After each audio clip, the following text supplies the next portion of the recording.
going to be talking about the Gamegenic Dungeon 550 Plus S Convertible. I had to get the box so I can remember what the hell it was called.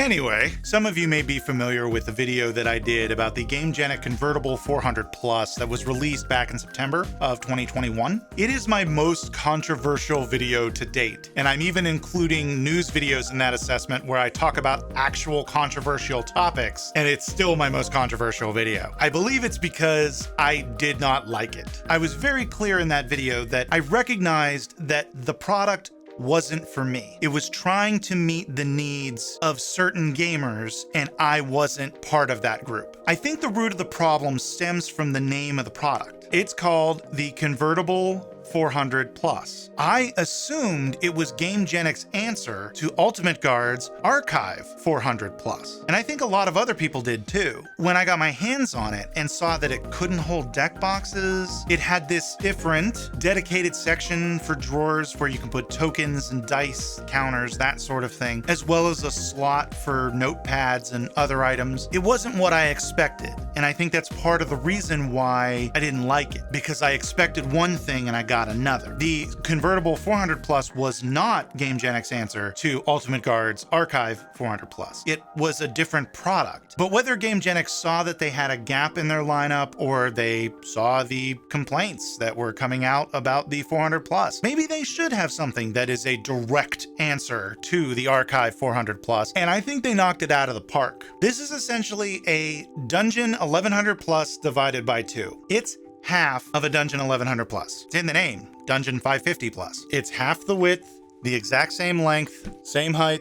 This holds 550 double-sleeved cards. It can hold 5 Boulder 100 pluses, 5 BCW prisms. It can hold 6 Boulder 80 pluses, and it can also hold 28 Cubamagics. Though I didn't test loose cards, it does say it can hold 550 double-sleeved cards. In my testing on the Dungeon 1100 Plus, this could probably hold 1100 unsleeved cards. I actually kind of like it a little bit more than the Dungeon 1100 Plus because the Dungeon 1100 Plus is almost too big. Like the Omnihive, it takes up a lot of space. Yes, it can carry a lot of cards, but except for specific situations where you would want that, I don't know if I need that much space. One of the things I like about this compared to the Ultimate Guard 400 Plus is that it is a little bit larger. That because this is a little bit longer and a little bit bigger, for me, reaches that sweet spot. You can fit a lot of stuff in here, but it's still not a lot of real estate. Another thing I like is that because this is tall, like the Dungeon, you can fit a playmat in here if you lay the deck boxes on their sides. This feature that it does share with the Dungeon, and that I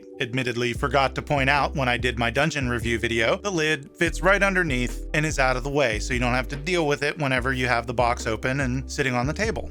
A complaint I had about the Convertible 400 Plus, and a little bit about the Dungeon as well, is it felt a little flimsy to me. I'm not feeling that here. If you didn't catch my video last week, I talked about draft kits and different options for draft kits. I wish I had known this existed when I did that video. In fact, I bought this the day that video posted. The fact that this can hold a playmat means that this would be an excellent draft kit as well, because you can have the sleeves, the land station, a couple of decks for the formats that you might want to play after you're done drafting, and then you can probably fit a playmat on top as well. And this takes up very little space. So if you don't like taking a bag to F&M like I do, then this might be an excellent solution for you. As is tradition, now it's time for me to be picky again. Really, the only complaint I have about this is the Nexo fiber. I don't like the Nexo fiber. I don't really like the look of it. I don't like the feel. I definitely don't like the feel of it. It gets marked up pretty easily, and the marks are shown pretty easily. I don't know if you can see, but there's some marks here. I'm showing this is my 1100 Plus because I've had it for a while, and it's been banged around the studio for a bit. Sometimes with the Nexo fiber,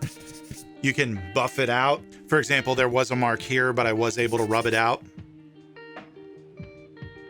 I've tried to get this one to go away and I can't, so it may need a little bit more rubbing. You may love it, and if you do, that's fantastic, but I just don't like the Nexo fiber. But I did feel I should bring it up just in case. And also it gave me something to nitpick about. One of my favorite pastimes. The only other thing I wanted to mention was that. Click on it, please. Thank you. Bye-bye. This show is part of the CIP network, inspiring creativity, one episode at a time.